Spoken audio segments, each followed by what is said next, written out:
For 18 years, the system told me I was nobody's son. On the day I was set to be released with nothing but a backpack and a bus ticket, a single yellowed envelope proved them wrong. It didn't just give me a past, it gave me a future I'd have to fight for. If you know what it's like to stand on a threshold, not knowing what's next, and hoping for a sign, then this story is for you. And if you feel that connection, maybe hit that subscribe button. We tell stories here for people who find their way in the dark. The air in Miss Albright's office always smelled the same: stale coffee, cheap disinfectant, and the faint papery scent of forgotten files.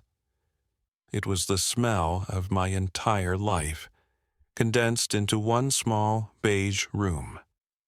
I sat opposite her desk, my hands resting on my knees, trying to look calm. Inside, my stomach was a knot of cold wires. Today was my 18th birthday, the day of my release. Freedom, they called it.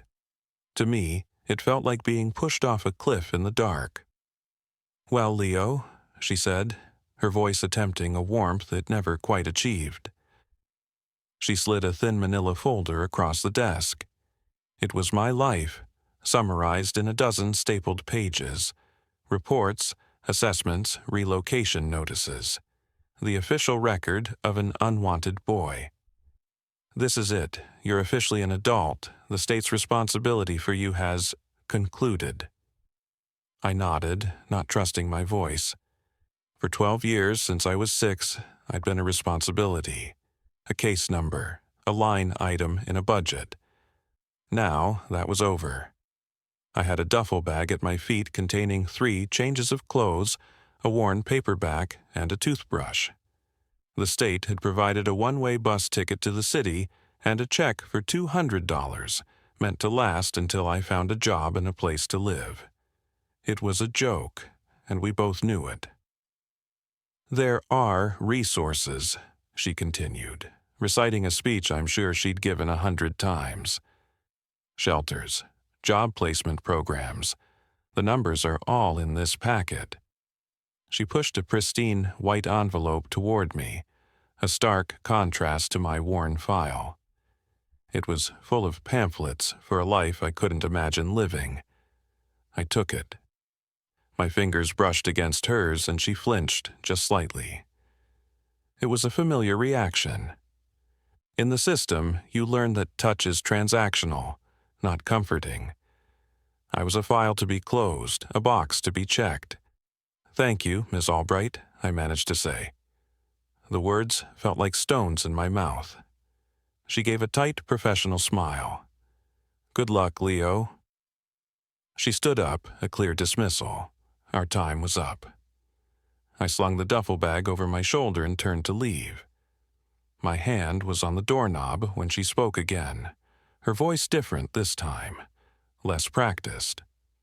"Wait, there's one more thing." I turned back. She was holding another envelope. This one was old, the paper yellowed and soft with age, the corners creased and worn. It looked like something that had been lost in a drawer for a very long time. My name, Leo Vance, was written on the front in faded blue ink. The handwriting was elegant, a series of delicate loops and curves that felt deeply unfamiliar. It wasn't the blocky, impersonal print of the state. "This was left for you," she said, her brow furrowed in mild confusion. "It was in your original intake file from when you first came to us. There were instructions. We were ordered to hold it until your 18th birthday. Legally, we couldn't give it to you a day sooner." She held it out to me. I took it, my fingers trembling slightly. The envelope was thick, heavier than it should be. It didn't feel like just a letter. It felt like it had weight, substance. For my entire life, I had been told there was nothing. No family, no relatives, no one who had asked for me. My mother, I'd been told, had relinquished her rights. The official term was abandonment, a clean break. But this envelope, this was not a clean break, this was a loose thread. a piece of a story I never knew existed. "Do you know who it's from?" I asked, my voice barely a whisper. Miss Albright shook her head, her expression unreadable. There was no return address. The instructions were sealed with the original file. "That's all I know, Leo. It's yours now." I stared at the name on the front. Leo Vance. A name that had always felt borrowed, a label assigned to me. But seeing it written in that flowing script, it suddenly felt real. It felt like mine. I clutched the envelope in my hand, the crisp edges of whatever was inside pressing into my palm. I walked out of her office, down the long, sterile hallway of the St. Jude's Home for Boys, and pushed open the heavy front doors. The city air hit me, a mix of exhaust fumes and rain-soaked pavement. It was the first breath of my new life, and it tasted of fear, uncertainty, and the ghost of a promise held in a yellowed envelope. I had no idea that this single piece of mail, delivered 18 years late, wasn't just a letter. It was a map that would lead me away from the future the state had planned for me, and toward a past I was never supposed to find. A past waiting for me behind a weathered farmhouse door, in a place I'd never heard of, where my name was already carved in wood. The bus station was a chaotic symphony of hurried announcements, crying children, and the weary sighs of people going somewhere, or running from something.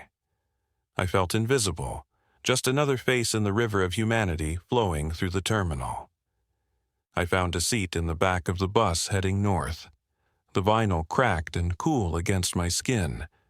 The $200 check felt like a burning coal in my pocket, a countdown timer to homelessness. The city was my destination, according to the ticket, but it felt like a dead end. Another system, bigger and colder than the one I'd just left. As the bus rumbled out of the city, the skyscrapers giving way to suburbs and then to endless stretches of highway, I finally pulled out the yellowed envelope. My heart hammered against my ribs.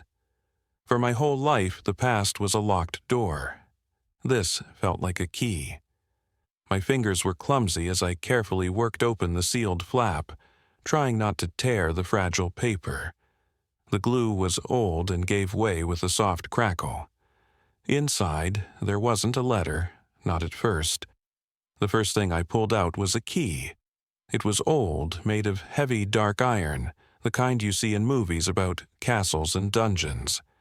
It was ornate, with a circular head and a complex, toothed bit. It felt ancient and important. Along with the key was a single, folded document.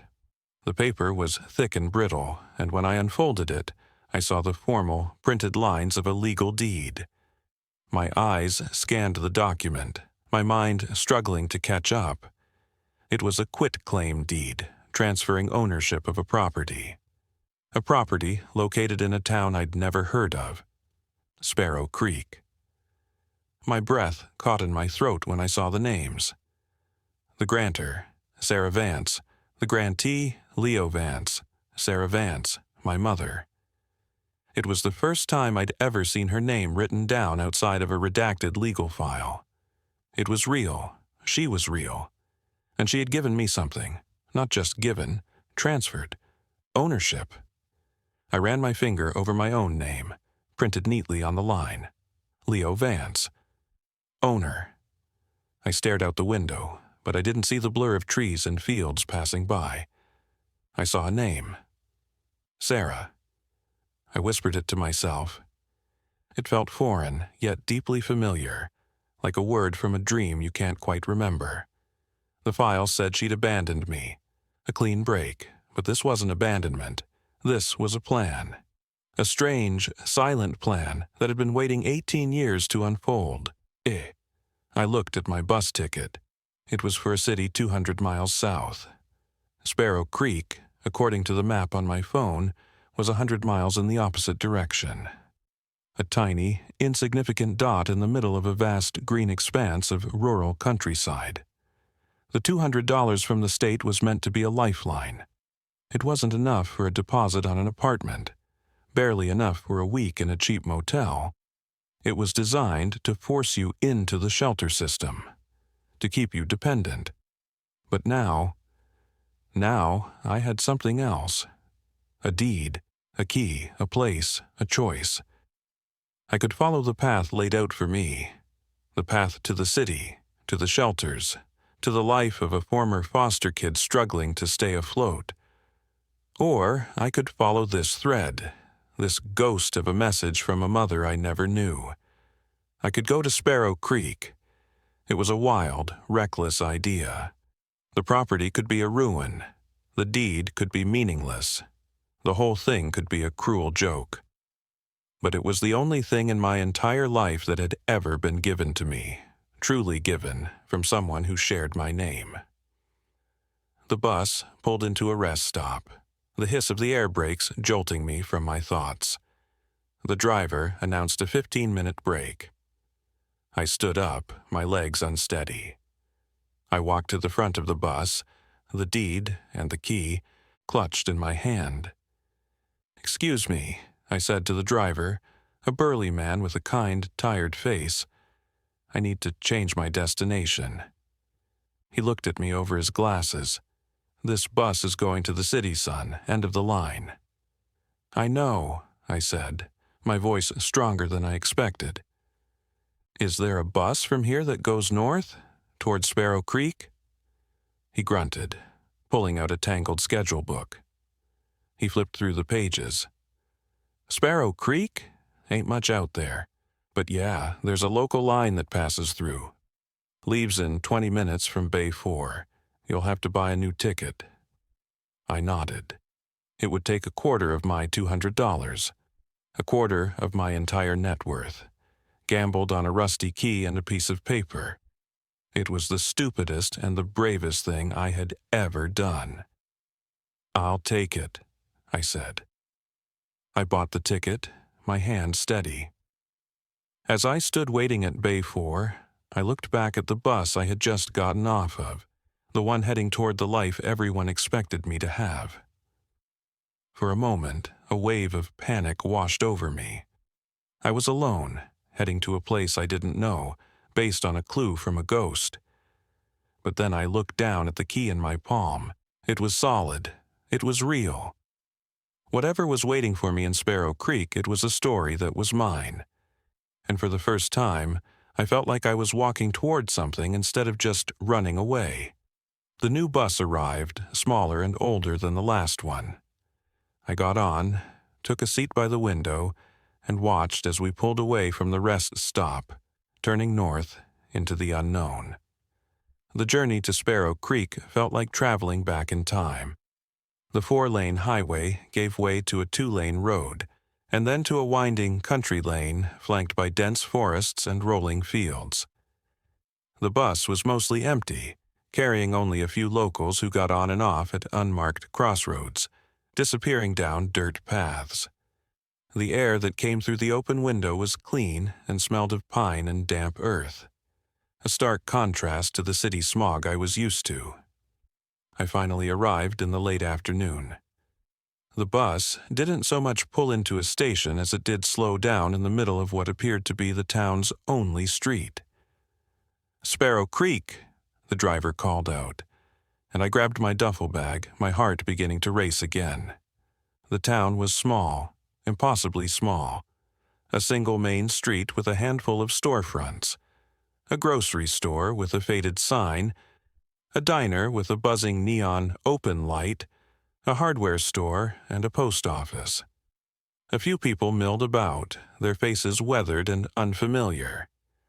They looked at me with a mild, unthreatening curiosity, the kind reserved for a stranger in a place that doesn't get many. I knew I needed 2 things, directions and food. The diner seemed like the best bet for both. I pushed open the door, a tiny bell chiming my arrival. Inside, it was warm and smelled of coffee and fried bacon. A woman with a kind wrinkled face and a cloud of white hair stood behind the counter. "Afternoon, hun, take a seat anywhere," she said with a genuine smile. I slid into a booth by the window and ordered a coffee and a burger. While I waited, I pulled out the deed again, staring at the address listed. 14 at Fortort, Blackbird Lane. When the woman brought my food, I cleared my throat. "Excuse me, ma'am, I'm looking for an address. 14 Blackbird Lane." Her smile faltered for just a second, replaced by a look of gentle concern. "Blackbird Lane? Sure, I know it. It's a ways out of town. You head east, past the old mill, and it's the last property before the road turns to dirt. But nobody's lived out at the old Vance place in years. Not since Sarah." She trailed off, wiping the counter with a cloth. "It's been empty a long time. Place must be falling apart. The old Vance place. My place." "I know," I said quietly. "It's complicated." She seemed to understand that I didn't want to explain. She just nodded, refilled my coffee, and left me to my meal. The burger was the best I'd ever had, but I barely tasted it. My mind was already out on Blackbird Lane, picturing a house I'd never seen. After I paid, I followed her directions, walking east through the small town. The pavement soon ended, just as she'd said, and the road became a gravel path. The houses grew farther apart, replaced by thick woods and overgrown fields. The sun was beginning to dip below the horizon, casting long, dramatic shadows across the road. It was quiet. The only sounds were the crunch of my footsteps on the gravel and the chirping of crickets in the tall grass. After walking for what felt like miles, I saw it. Through a break in the trees, set back from the road at the end of a long, weed-choked driveway, stood a farmhouse. It was a simple, two-story wooden structure, its white paint peeled and weathered to a ghostly gray. The roof sagged in the middle, and several windows were boarded up. A large oak tree stood sentinel in the front yard, its branches like gnarled arms reaching for the house. It looked forgotten. It looked haunted, but it was standing. My breath hitched. This was it. This was the Vance place. I walked up the driveway, my boots sinking into the soft earth. The air grew cooler as I stepped into the shadow of the house.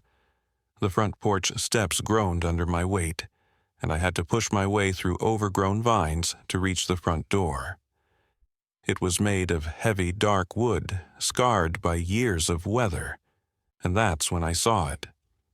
There, on the door, just above a tarnished brass knob, was a name, carved into the wood with uneven, childlike letters. Leo. I dropped my duffel bag. My hand flew to my mouth, my fingers tracing the deep grooves of the letters. L-E-O, my name. Below it was a date, also carved into the wood, October 12th. 16 years ago, my second birthday. A tidal wave of emotion crashed over me, so powerful it buckled my knees. This wasn't just a property. This wasn't just a house. This was a home. My home. Someone had stood here, on this porch, 16 years ago, and carved my name into this door. It was a declaration, a promise. You belong here. Tears. I didn't know I had been holding back for years began to stream down my face. All my life I had been a ghost, a transient, a boy with no anchor. I had believed I was a mistake, a loose end. But this carving, this simple, crude etching in a forgotten door, told a different story. It said I was remembered, I was claimed. My hand shook as I pulled the iron key from my pocket. It looked ancient, but as I slid it into the keyhole, it felt like it had been made for this lock. There was a moment of resistance, a grinding of old, rusty metal. I put my shoulder into it, turning the key with all my strength. With a loud, resonant clunk, the lock gave way. The sound echoed in the twilight silence, a sound of finality, of arrival. I pushed the door open. It swung inward on creaking hinges, revealing a dark, silent interior, thick with the smell of dust, decay, and time. I took a deep breath and stepped across the threshold, out of the life I had known, and into the one that had been waiting for me all along. The air inside the house was thick and still, heavy with the scent of old wood, dust, and a faint lingering perfume I couldn't place. Something floral, like dried lavender. A thick blanket of dust covered everything, turning the furniture into pale, ghostly shapes in the fading light from the open door. I stood in what must have been the entryway, a small foyer that opened into a larger living space. To my left, a staircase ascended into the darkness of the second floor. To my right, a doorway led into what I guessed was a living room. I dropped my duffel bag by the door with a soft thud, the sound swallowed by the oppressive silence of the house. I hadn't thought to bring a flashlight and my phone battery was critically low. I had maybe an hour of daylight left at most. I had to make it count. I moved slowly, cautiously into the living room. A sofa and 2 armchairs, all draped in white sheets, were arranged around a large stone fireplace. The mantelpiece above it was bare, save for a thick layer of grime. I ran my finger through it, leaving a clean streak. This place hadn't just been left. It had been prepared. The sheets over the furniture weren't a sign of hasty departure. They were a sign of intended return. Someone had planned to come back. My heart ached with a question I was too afraid to ask. Why didn't you? I moved through the downstairs rooms like a ghost myself. The dining room had a large wooden table and 6 chairs, also covered. The kitchen was a time capsule from another era. A yellowing refrigerator stood in the corner, its door slightly ajar. The counters were bare. Every drawer I opened, every cabinet I peered into was empty. The house had been scrubbed clean of all personal effects, all signs of life. It was like a museum exhibit titled, "The Day We Vanished." As the last vestiges of sunlight disappeared, a deep, primal fear began to creep in. The darkness in the house felt different from the darkness of the dorms at St. Jude's. That was a familiar dark, filled with the sounds of other boys breathing, coughing, turning in their sleep. This was an absolute, profound darkness, a silence so deep it felt like a presence. I was utterly alone. I decided sleeping in the house was too much for the first night. The porch felt safer, more connected to the outside world. I retrieved my duffel bag and sat on the top step, my back against the door with my name on it. I ate a protein bar from my bag and drank the last of my water, watching the stars emerge in the clear, rural sky. I had never seen so many. In the city, the light pollution washed them all away. Here, they were a brilliant, glittering canopy. I thought about my mother, Sarah. Who was she? Why go to all this trouble? Preserving the house, creating the deed, leaving the key, only to disappear. The official story was abandonment, but nothing about this place felt like abandonment. It felt like a sanctuary, put into hibernation. The next morning, I woke up stiff and cold. Dew settled on my jacket. My first priority was supplies. I walked the long road back into town, the morning mist still clinging to the fields. At the hardware store, I spent another $50, a quarter of my remaining funds, on a powerful flashlight, work gloves, a pry bar, and a large canister of water. The man at the counter, a grizzled old-timer with kind eyes, looked at my purchases. "Doing some workout at the old Vance place?" he asked, his voice a low rumble. I was surprised he knew. "Yeah, how'd you know?" He chuckled. "Small town, son, word gets around. A stranger asking for Blackbird Lane at the diner. That's front-page news here." He leaned forward conspiratorially. "Be careful out there. That house has been sitting a long time. Could be rot in the floors, critters in the walls. You need anything, you come see me. Name's George." "Leo," I said, shaking his outstretched hand. His grip was like iron. It was the first friendly, unprompted gesture I'd received in years. It felt nice. Back at the house, armed with my new flashlight, I felt braver. I started my search on the second floor. The flashlight beam cut through the darkness, illuminating dust motes dancing in the air like tiny fairies.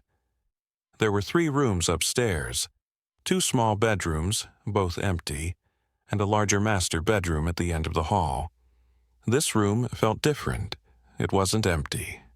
A large 4-poster bed, stripped of its mattress, stood against the far wall. A wardrobe was in one corner, its doors shut tight. A small vanity table with a clouded mirror sat beneath a window. This had been her room. I knew it instantly. I could almost feel her presence here, a faint echo in the still air. I opened the wardrobe.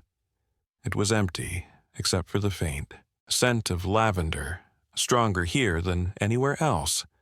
I ran my hands along the wooden interior, searching for any hidden compartments, any secret panels. Nothing. I checked the vanity, pulling out its empty drawers. Nothing. Frustration began to build. The house was a fortress of secrets, and I didn't have the code. I sat down on the dusty floor, leaning my head back against the wall, feeling a familiar wave of despair wash over me. Maybe this was a dead end. Maybe the only thing she had left me was this empty shell of a house, a monument to a life I never had. My eyes roamed the room, the flashlight beam playing over the floorboards. Most were uniform, straight lines of dark wood.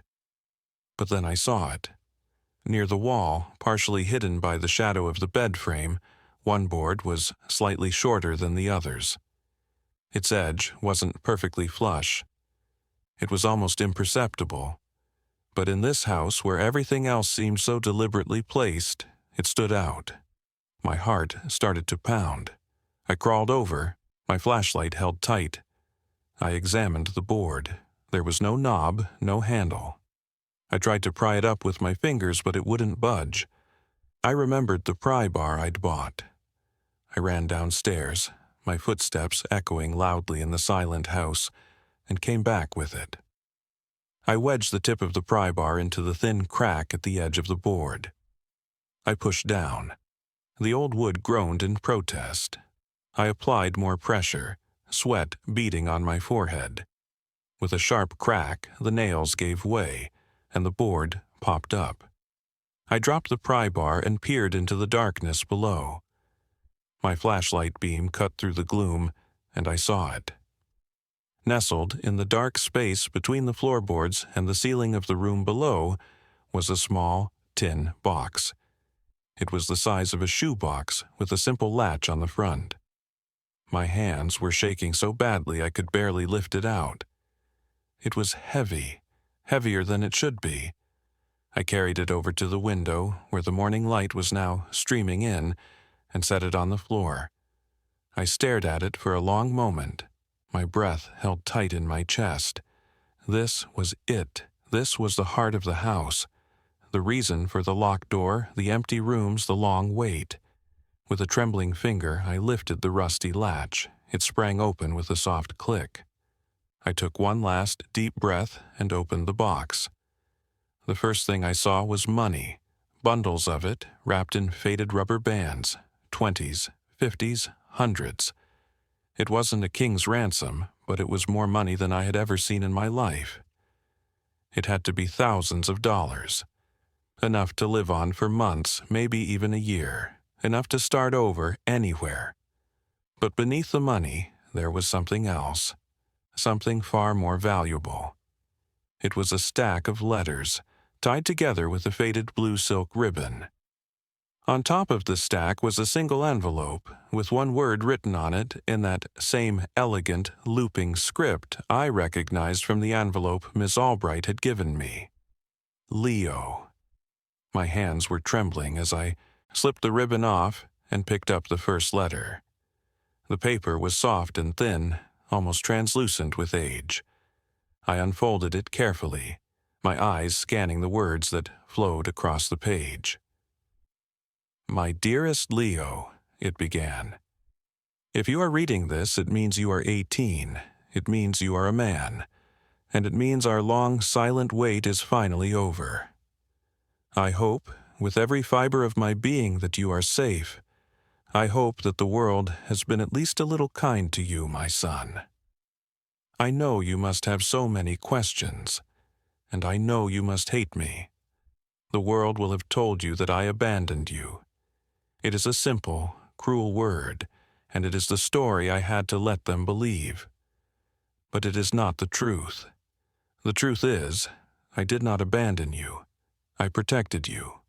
Your father, he was not a good man, Leo. When you were born, he was charming, and I was in love, and I believed we could have a happy life here, in this house that has been in our family for generations. But a darkness lived in him, a violence and a greed that I did not see until it was too late. He became involved with dangerous people who do not forgive debts, and he created many debts. When you were almost 2, he disappeared. At first, I was relieved.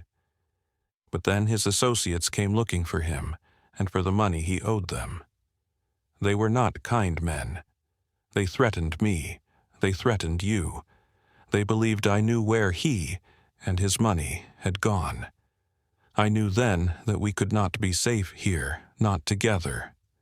So I made the hardest choice of my life. I created a story.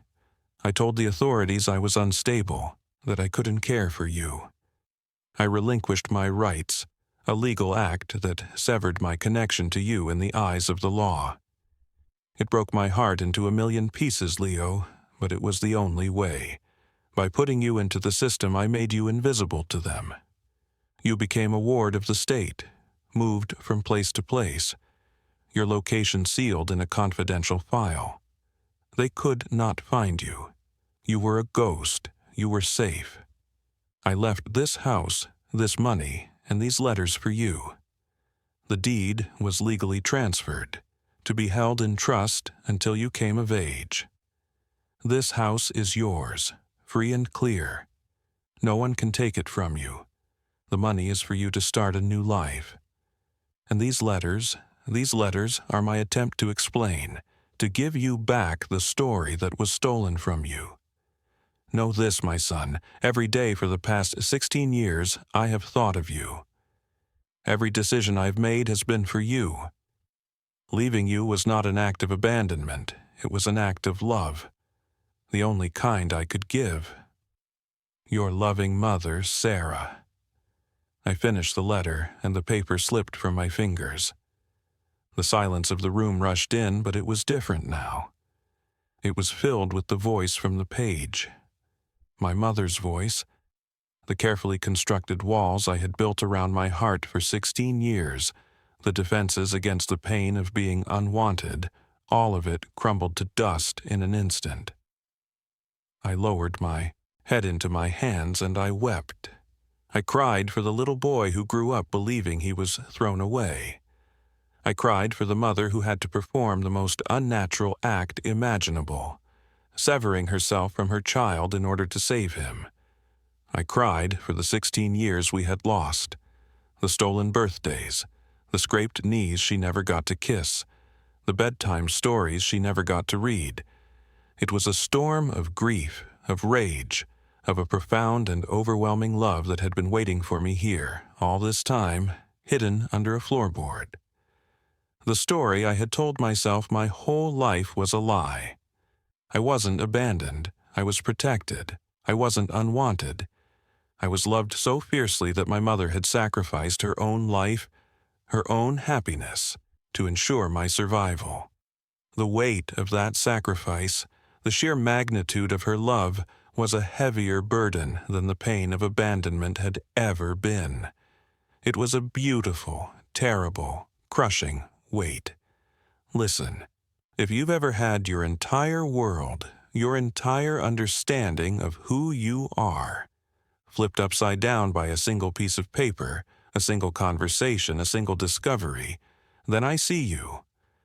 It's a terrifying and sacred moment when the story you thought was your life dissolves and a new, more complicated truth takes its place. This community, this channel, it's for us. It's for the people who have had to rebuild themselves from the bedrock of a new reality. If you feel that, take a second. Let me know in the comments about a time you discovered a truth that changed everything. You don't have to share details, just the feeling. Your story matters here, you matter here. Now, let's get back to the farmhouse, because reading that first letter wasn't the end of the story. It was just the beginning. The real fight was still to come. I spent the rest of the day in that dusty bedroom, reading through the stack of letters one by one. Each one was a piece of the puzzle, a snapshot of the 16 years I had been gone. She wrote about her life on the run, moving from town to town, working odd jobs, always looking over her shoulder. She never stayed in one place for long. She described the ache of seeing other mothers with their sons in the park, the hollow feeling on my birthday each year. She wrote about her dreams for me, that I would be strong and kind, and that one day I would understand. She had been saving money the entire time, every spare dollar tucked away for me, for the future she was building for me in secret. The cash in the tin box was the physical manifestation of 16 years of sacrifice. It was sacred. In the last few letters, her tone changed. She wrote that she had found a place where she felt safe, a small, quiet community where she could finally breathe.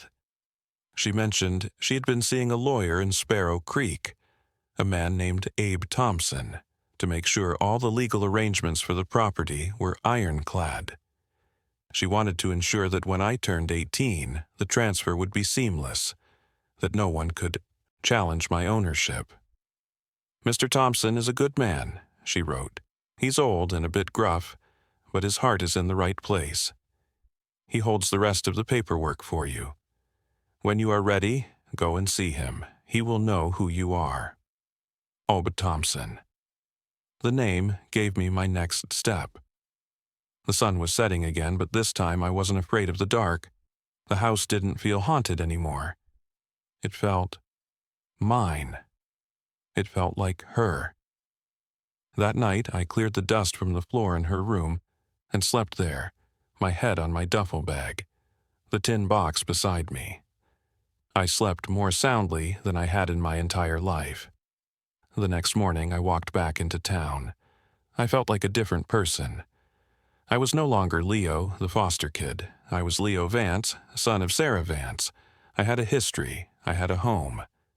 It gave me a sense of solidity, a feeling of being anchored to the world. I found the office of Abe Thompson, attorney at law, squeezed between the hardware store and a closed-down bakery. The window was dusty, the gold leaf lettering peeling. I pushed open the door and entered a small cluttered office that smelled of old books and pipe tobacco. A man, who must have been in his late 70s, sat behind a massive oak desk, surrounded by teetering stacks of paper. He had a shock of white hair, a face like a road map of wrinkles, and sharp, intelligent eyes that peered at me over a pair of reading glasses. "Can I help you?" he asked, his voice a low, gravelly sound. "My name is Leo Vance," I said. "I believe you have something for me." His eyes widened slightly. He took off his glasses and studied my face, a long, searching look. He nodded slowly. "I was wondering when you'd show up. Your mother, she was a fine woman, stubborn as a mule, but a fine woman." He stood up and walked over to a large black filing cabinet. He spun the dial on a combination lock, opened a drawer, and pulled out a thick accordion file. He placed it on the desk in front of me with a heavy thud. "This is yours," he said. "Everything Sarah set up for you. The final deed transfer, tax records paid up for the next 5 years, a bank account she opened in your name with a small amount of seed money. She thought of everything." I opened the file, my hands tracing over the documents. It was all there. A complete turnkey inheritance. She had paved the way for me, thought of every possible obstacle and cleared it. But as I sifted through the papers, I found something else. A separate folder at the very back. It was labeled Viridian Holdings. Inside were copies of letters, increasingly aggressive in tone, all addressed to the estate of Sarah Vance. They were offers to purchase the property at 1414 Blackbird Lane. The first offer from 6 months ago was low. The most recent one from just last week was significantly higher, but still felt cheap. It was for $50,000. "What is this?" I asked, holding up the letter. Mr. Thompson sighed, sinking back into his chair. "That's the trouble I was hoping you wouldn't have to deal with right away. Viridian Holdings is a big development company. They've been buying up land all over the county. They want to build one of those luxury golf communities. Your property, the Vance Farm, is the last piece of the puzzle.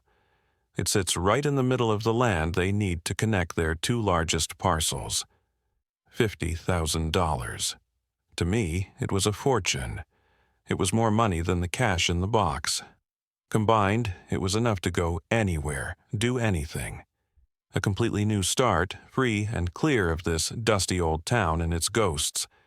I could sell, I could take the money and just disappear, be free." Mr. Thompson must have seen the calculation in my eyes. "It's a tempting offer, son, especially for a young man starting out. But you should know something. That land is worth 10 times what they're offering. At least, they know the house is dilapidated. They think they're dealing with a distant relative who will be happy to take a quick payday for a property they've never seen. They're trying to steal it from you." The word steal hung in the air. These people, this faceless corporation, were trying to take the last thing my mother had given me, the sanctuary she had bled and sacrificed to preserve for me. A cold anger, sharp and clean, cut through the temptation of the money. "She wanted me to have this place," I said, more to myself than to him. "She did," Mr. Thompson confirmed. "She loved that farm. She said it was the only place she ever felt safe. She said she hoped it would be that for you, too." I closed the file. The choice seemed so clear a moment ago. Take the money and run. It was the survival instinct that had been drilled into me my whole life. Don't get attached. Don't put down roots. Stay moving. But my mother's love, the story in her letters, had changed me. Running felt like a betrayal of her sacrifice. "What happens if I say no?" I asked. "They'll keep pressuring you," he said grimly. "They might try to use legal loopholes, condemn the property for being unsafe, use eminent domain. They have deep pockets and a team of ruthless lawyers. It won't be an easy fight. An easy life, bought with $50,000, or a hard fight for a broken-down house and a piece of land." I looked down at my hands. For the first time, they didn't feel like the hands of a victim, of a boy shuffled through the system. They felt like the hands of a man who owned something worth defending. "Tell them no," I said, my voice clear and steady. "Tell them the property is not for sale." A slow smile spread across Abe Thompson's wrinkled face. "I was hoping you'd say that," he said. "Your mother would be proud." He stood up and stuck out his hand. "Welcome home, Leo Vance. Now, let's get to work." Leaving Mr. Thompson's office, I felt a surge of purpose I'd never experienced before. The world was no longer a series of obstacles to be survived. It was a place where I could make a stand. The fight with Viridian Holdings wasn't just about land. It was about honoring my mother's legacy. It was about proving that the Vance name meant something more than a signature on a surrender form. I returned to the farmhouse with a new perspective. It was no longer a dusty relic of the past, but the battlefield for my future. I spent the next few days taking stock, cleaning, and exploring every inch of the house and the land it sat on. The property was bigger than I realized, nearly 50 acres of overgrown fields and dense woods, with a small clear creek, Sparrow Creek I presumed, running through the back of it. I started with the house itself, sweeping away 16 years of dust and cobwebs. It was hard, physical work, but it felt good. With every bucket of grimy water I tossed out, with every window I scrubbed clean, I felt like I was not just cleaning a house, but clearing the fog from my own soul. I was letting the light in, both literally and figuratively. As I worked, I kept thinking about my mother's letters. There was one line in her final letter that had stuck with me. She wrote, "Your father always said the heart of this house wasn't in the hearth, but in the roots." I had assumed it was a metaphor. But as I worked in the cellar, clearing out rotten shelves and old junk, I started to wonder. The cellar was cool and damp, with stone walls and a hard-packed dirt floor. In the center of the room was the massive stone base of the fireplace from the living room above. The hearth. I walked around it, running my hands over the rough-hewn stones. It seemed solid. But then my fingers brushed against a stone on the side facing away from the stairs, a stone that felt slightly loose. My curiosity piqued. I pushed on it. It wiggled. I grabbed my pry bar and worked it into the mortar around the stone. With a grating scrape, the stone came free. I pulled it out and set it on the floor.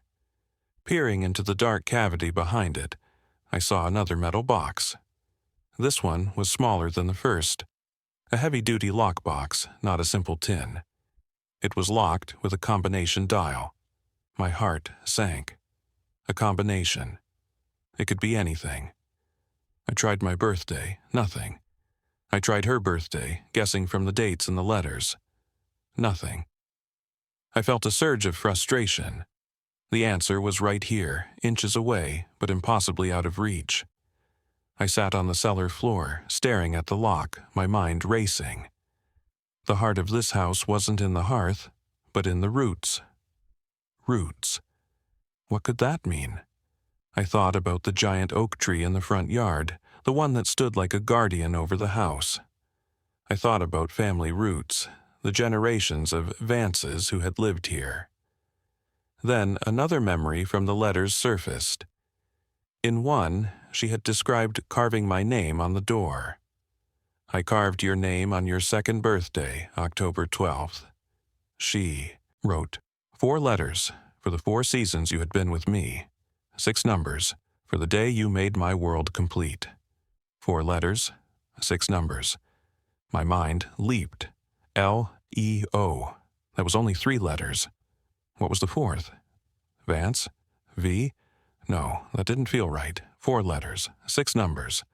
Could the combination be a word and a date? I thought back to the carving on the door. Leo, and the date, 10 and 12. 6 numbers. But what was the 4-letter word? I ran upstairs and burst out the front door, my eyes immediately finding the carving. I had been so overwhelmed when I first saw it, I hadn't truly examined it. Now I looked closer. The letters L-E-O were clear, but next to them, slightly fainter, slightly smaller, was another word. Home. H-O-M-E. 4 letters. My breath caught in my chest. The carving didn't just say my name, it said L-E-O Home. I sprinted back down to the cellar, my heart hammering. I knelt in front of the lockbox. I spun the dial. H-O-M-E, then the numbers. 1012 for October 12th. I pulled on the handle. It didn't budge. My hope plummeted. "Wait," she wrote, "the day you made my world complete." My second birthday, not the date, the year. I was born 2 years before that date was carved. I quickly did the math. If I was turning 18 now, then 16 years ago was the year she left. I looked up the year. I tried again. H-O-M-E. 1012 in the last 2 digits of the year. With a loud, satisfying click, the lock disengaged. My hands were shaking as I opened the box. It wasn't filled with money or letters. It was filled with evidence. There were notebooks filled with my father's handwriting, detailing transactions, names, and dates. There were photographs of him with men in expensive suits, shaking hands outside of shiny corporate buildings. There were audio cassettes, the kind from an old micro-recorder. And sitting on top of it all was one last sealed letter. This one just said, "The Choice." I opened it. "My dearest Leo," it read, "if you found this, you have found the truth I could not write in the other letters. It was too dangerous. Your father did not just owe money to criminals. He was one of them, and his partners were not small-time thugs. They were powerful men who hid behind legitimate businesses. One of those businesses, I have come to learn, is a development company called Viridian Holdings. The name hit me like a physical blow. They are the ones who hounded him for money, the ones who drove him to his ruin, and the ones who ultimately made him disappear. They wanted this land, Leo. Your father refused to sell it. It was the one line he wouldn't cross. After he was gone, they came for me. They've been trying to get this land for 16 years. Their offer to buy it is not a business transaction. It is the final act of a long and ugly campaign. The contents of this box are everything I could gather. Evidence of their crimes. Your father's journals, recordings of their threats. It is enough, I think, to expose them, to bring them down. But doing so will be dangerous. These are not men who play by the rules. They will fight back, and they will fight dirty. And so, I leave you with a choice. It is the last and most important gift I can give you. In the other box there is enough money for you to leave. You can take it, walk away from all of this, and build a new life for yourself anywhere in the world. No one would blame you.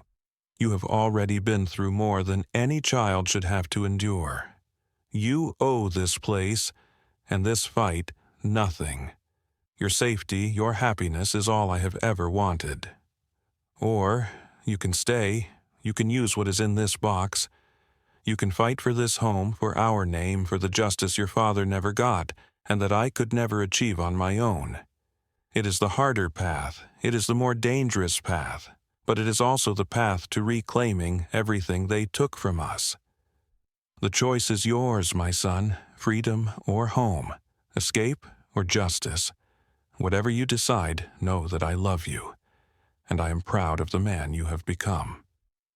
I sat there in the cold, damp cellar, the weight of the world on my shoulders. The easy way out was dangling right in front of me, a bag full of cash and a lifetime of looking over my shoulder, or a box full of evidence and a fight against a powerful, corrupt enemy. My mother had given me an escape hatch, but she had also given me a sword. I thought about the kids back at St. Jude's, the ones who, like me, had been told they were worth nothing. I thought about the systemic pressure, the faceless corporations like Viridian that chew up little people and spit them out. All my life, I had been running, surviving, staying invisible. But my mother hadn't raised a ghost. She had raised a son, and the son of Sarah Vance did not run. I closed the box, the decision settling in my soul with a profound and unshakable certainty. I picked it up, carried it up the cellar stairs, and walked out the front door into the sunlight. I didn't even stop to lock the door behind me. I had a long walk into town and a lawyer to see. The fight for Blackbird Lane had just begun. I walked into Abe Thompson's office without knocking. He looked up from his desk, a flicker of surprise in his eyes when he saw the heavy lockbox I placed on the corner of his desk. I didn't say a word, just spun the dial, HOME 1012, and opened the lid. He stared at the contents, the journals, the photos, the tapes, for a long moment. He picked up one of the notebooks, his bushy white eyebrows rising higher and higher as he flipped through the pages. He looked from the journal to me, his expression a mixture of shock and something that looked like grim satisfaction. "My God, kid," he breathed, his voice raspy. "Your mother, she was playing for keeps." "She left me a choice," I said, my voice steady. "Run or fight." I looked him straight in the eye. "I'm not running." A slow, wolfish grin spread across his face. It transformed him from a tired old country lawyer into a predator who'd just caught the scent of blood. "Good," he said, rubbing his hands together. "Because I hate those Viridian bastards." He pulled a dusty, ancient-looking tape player from a drawer. "Let's see what kind of ammunition your mother left us." We spent the rest of the day in that cluttered office, piecing together the story hidden in the box.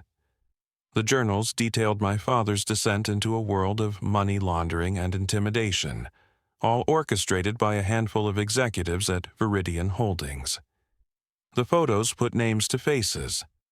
The audio tapes were the real bombshell. They were recordings of my mother's conversations with Viridian's enforcers after my father disappeared. Their threats were explicit, their connection to my father's disappearance undeniable. They weren't just developers, they were mobsters in suits. "This is more than enough to stop the development," Abe said, leaning back in his chair, a look of awe on his face. "This is enough to put them in prison, but we have to be smart about it. We can't just walk into the local police station. Viridian has half the county officials in their pocket." He explained the plan. We would make copies of everything. The originals would be stored in a safe deposit box. We would leak one of the less incriminating tapes to a state-level investigative reporter Abe knew and trusted, just enough to get the authorities sniffing around. We wouldn't show our whole hand. We would use the threat of the rest of the evidence as leverage. Our goal wasn't just to win, it was to make them go away forever. The next few weeks were a blur of quiet, intense activity. I helped Abe copy and catalog the evidence. During the day, I worked on the farm, clearing brush, patching the roof, and making the house livable. I used some of the money from the first box to buy tools and supplies from George at the hardware store. He never asked any questions, just gave me a knowing look and a discount. The people in town were starting to recognize me. They'd nod as I passed, a silent acknowledgement. I was no longer just a stranger, I was the Vance boy, the one who was fixing up the old place. One afternoon, I was on a ladder painting the front porch railing when a sleek black car I didn't recognize pulled up the driveway. A man in an expensive suit got out. He was one of the men from the photographs. "Leo Vance?" he asked, his smile oily and false. "I'm Mark Stenson from Viridian Holdings. I've been leaving messages with your lawyer. He seems to be unresponsive." "He's been busy," I said, not bothering to come down from the ladder. "I'm sure," he said, his eyes scanning the work I'd done on the house, a flicker of annoyance crossing his face. "Look, kid, we made you a very generous offer. $50,000. For a place that's barely standing. You should have taken it. It's not for sale," I said simply. His smile vanished. "Let's not be naive. Everything is for sale. We're prepared to increase our offer. $75,000. That's my final offer. Take it and walk away. Or we can make things difficult. There are zoning violations, safety codes. A house this old, it would be a shame if the county had to condemn it." It was a threat delivered with a smile. The same kind of threat they had used on my mother. But I wasn't my mother. I wasn't alone, and I wasn't scared. I finally climbed down from the ladder and stood in front of him. I was taller than him. "Here's my final offer," I said, my voice low and cold. "You and your friends at Viridian are going to drop your bid for my land. You're going to pull all your projects in Sparrow Creek County. You're going to get in this car, drive away, and never come back. And you're going to pray that I don't release the rest of the tapes." The color drained from his face. He knew. The leak to the reporter had worked. They knew we had something. They just didn't know how much. He stared at me, his mind racing, trying to calculate the odds. He saw the resolve in my eyes. He saw I wasn't bluffing. "This isn't over," he hissed. "It is for you," I said. "Now get off my property." He got back in his car, his composure shattered. He sped down the driveway, leaving a cloud of dust behind him. I watched him go, my heart pounding with adrenaline. I had done it. I had faced the monster, and I hadn't flinched. 2 weeks later, Abe called. The state attorney general's office had opened a formal investigation into Viridian Holdings, citing financial irregularities. Their stock had plummeted. All their local projects, including the golf community, were suspended indefinitely. We had won. It wasn't a flashy courtroom drama victory. It was a quiet, decisive win, achieved through strategy and courage. The monsters had been driven back into the shadows. They weren't in jail, not yet, but their hold on Sparrow Creek was broken. That evening, I sat on the newly painted porch of my farmhouse, a home I had literally fought for. The work was far from over. The house still needed a new roof, new plumbing, 1,000 other repairs. I was working a part-time job at George's hardware store to make ends meet. Life wasn't easy, but it was mine. I looked out over the fields as the sun set, painting the sky in brilliant strokes of orange and purple. The land was quiet, peaceful, safe. I had chosen home. I had chosen justice, and in doing so I had finally, truly come into my inheritance. It wasn't the money or the land. It was the strength I found in myself, the legacy of love my mother had left me, and the chance to build a future on my own terms. The carving on the door was no longer just a relic of the past. It was a promise I had fulfilled. Leo home. I was home. So that's how I found my home. Not just the house, but myself. It wasn't in the letting go, but in the holding on. The lesson for me, the one that was written in dust and secrets and my mother's love, was that inheritance isn't about what you're given. It's not about money or land or a name. It's about the story you choose to carry forward, the battles you choose to fight. Home isn't a place you arrive at.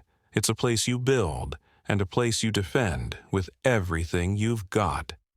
It's a choice you make every single day. My mother gave me 2 choices, the freedom of escape or the responsibility of home. I chose home, and in doing so, I found a deeper freedom than I ever could have imagined. The freedom to have roots, the freedom to belong. If this story resonated with you, if you believe in second chances and the power of fighting for what you love, please subscribe and become part of this community. We are all fighting our own battles, defending our own pieces of sacred ground, and I want you to share one thing in the comments that you're choosing to fight for in your own life. It doesn't have to be a house or a company. It can be a relationship, a dream, your own peace of mind. Let's fill this space with our collective strength. Thank you for listening. We're all in this together.